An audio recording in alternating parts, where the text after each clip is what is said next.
Bonjour à tous, très heureuse de vous retrouver pour cette toute autre édition d'information. Voici les titres de ce jour. Sous le coup d'un mandat d'arrêt, François Compaoré, frère de l'ex-président du Burkina, interpellé par la police française. Théodorin Obiang a été condamné à Paris pour bien mal acquis.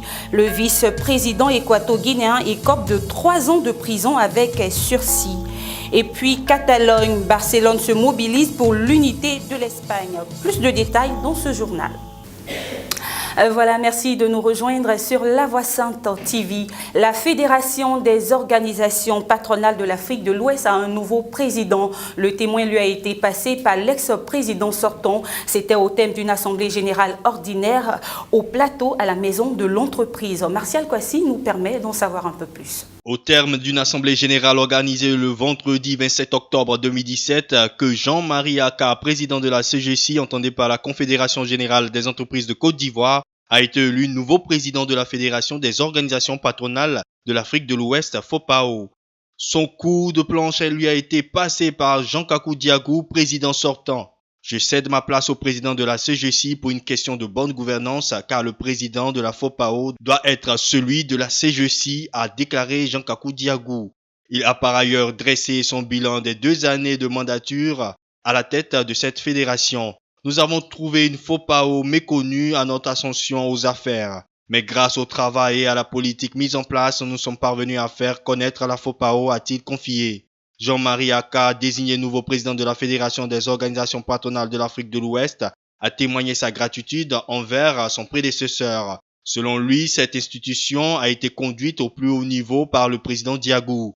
Il a dit compter sur lui pour apporter son expérience à cette nouvelle équipe qu'il dirigera. Jean-Marie Aka a souligné que cette nouvelle mission est l'affaire de tout le patronat ivoirien. Il faut savoir que la décision d'élargissement de la fédération à la région CEDEAO a été prise à Bamako les 17 et 18 mars 1998 et a été effective lors de l'Assemblée générale constitutive de la FOPAO tenue à Conakry les 13 et 14 février 2006. Elle a pour mission et objectif premier de maintenir une liaison constante et d'organiser un cadre de coopération permanente et dynamique entre ses membres. 10 années viennent d'être franchies par la centrale thermique d'Azito, un parcours qui, par la grâce de Dieu, n'a enregistré ni blessés ni morts relatifs à un accident de travail. L'événement a justement été célébré récemment et les responsables de l'entreprise ont saisi l'occasion pour réaffirmer leur engagement à protéger la vie de leurs travailleurs. Estelle Trayo.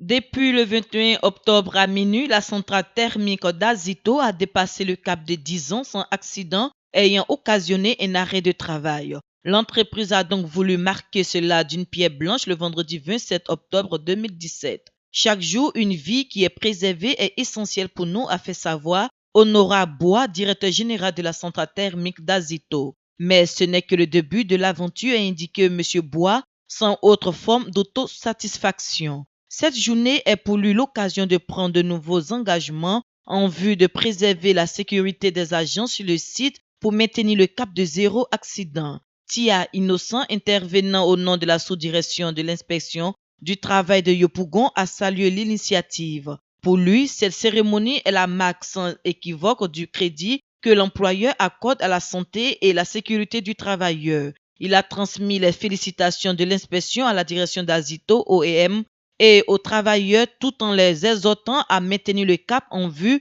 de préserver les vies et l'intégrité physique des personnes qui travaillent sur le site.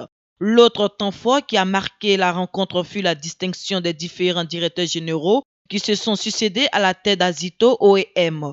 La célébration des 10 ans sans accident de travail avec arrêt de la centrale thermique d'Azito s'est achevée par une visite des installations de la dite entreprise. En sport, la Tunisie a humilié au championnat d'Afrique de volley-ball masculin le pays hôte, l'Égypte, sur le score de 3-7-0 et remporte le dimanche 29 octobre 2017 au Caire son 9e sacre continental. En série, nous livre son analyse.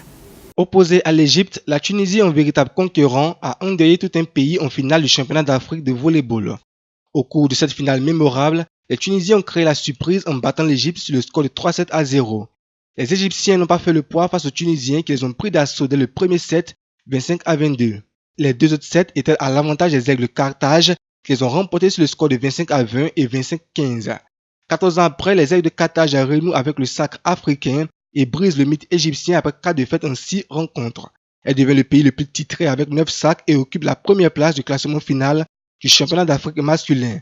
Elle formera avec l'Égypte et le Cameroun le trio qui représentera l'Afrique au prochain championnat du monde qui sera co-organisé par la Bulgarie et l'Italie du 10 au 28 septembre 2018.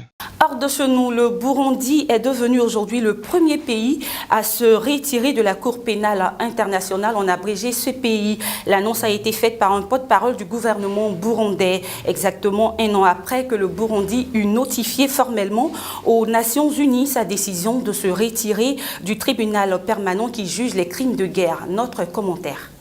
Le retrait du Burundi de la CPI est désormais officiel depuis le 27 octobre 2017, date de l'annonce de retrait qui, aux yeux de la CPI, constitue un camouflet à la justice internationale. Ce retrait intervient également au moment où la machine répressive continue de tuer impunément au Burundi. Ainsi, pour Lomben Nyarura, président de l'ONG Coalition du Burundi, c'est une volte-face des autorités burundaises vis-à-vis de l'instance judiciaire. Toutefois, une enquête préliminaire se poursuivra, lancée en avril 2016 par le procureur général de la Cour, Fatou Bensouda, à la suite de rapports de meurtres, d'emprisonnement, de torture, viols et autres formes de violences sexuelles, ainsi que des cas de disparition forcée. Le retrait du Burundi n'affecte pas la compétence du tribunal en ce qui concerne les crimes qui auraient été commis pendant la période où il était en état partie, à savoir jusqu'au 27 octobre 2017, a expliqué le porte-parole de la CPI. Par ailleurs, le pouvoir burundais a appelé la population à des manifestations de grande envergure à travers tout le pays samedi, fêter la sortie de la CPI. Notons qu'après le Burundi et l'Afrique du Sud, la Gambie a annoncé son départ, invoquant une justice à 2 vitesses. François Compaoré, frère cadet de l'ancien président du Burkina Faso, a été interpellé ce dimanche 29 octobre 2017 à l'aéroport Charles de Gaulle de Paris. Dès 6 h du matin, l'homme en provenance d'Abidjan est sous le coup d'un mandat d'arrêt international émis par la justice burkinabé dans le cadre de l'enquête sur l'assassinat du journaliste Norbert Zongo. On en parle avec Alain Boabré. Le frère cadet de Blaise Compaoré, François Compaoré, est tombé dans les filets de la police française. À bord du vol Air France AF 703 en provenance d'Abidjan, il a été interpellé. Visé depuis mai 2017 par un mandat d'arrêt international émis par la justice burkinabé dans le cadre de l'enquête sur l'assassinat du journaliste Norbert Zongo le 13 décembre 1998, il est poursuivi pour incitation à assassinat. Selon l'hebdomadaire panafricain Jeune Afrique, François Compaoré, faisant régulièrement le voyage entre la France et la Côte d'Ivoire. Jusque-là, il circulait librement entre Paris, où résident son épouse et ses enfants, et à Abidjan, où est exilé son frère aîné Blaise Compaoré, le président déchu du Burkina Faso. François Compaoré, qui avait déclaré il y a plusieurs semaines ne pas craindre ce mandat d'arrêt, a été placé en centre de rétention à l'aéroport Paris-Charles de Gaulle.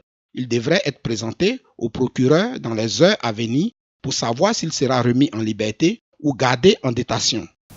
Le vice-président de la Guinée équatoriale, Théodorin Obiang, a été condamné à 3 ans de prison avec sursis ce vendredi 27 octobre 2017 et 30 millions d'euros d'amende avec sursis pour s'être frauduleusement bâti en France un patrimoine assez considérable.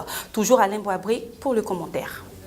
Le vice-président de la Guinée équatoriale est reconnu coupable de blanchiment d'abus de biens sociaux, détournement de fonds publics, abus de confiance et corruption.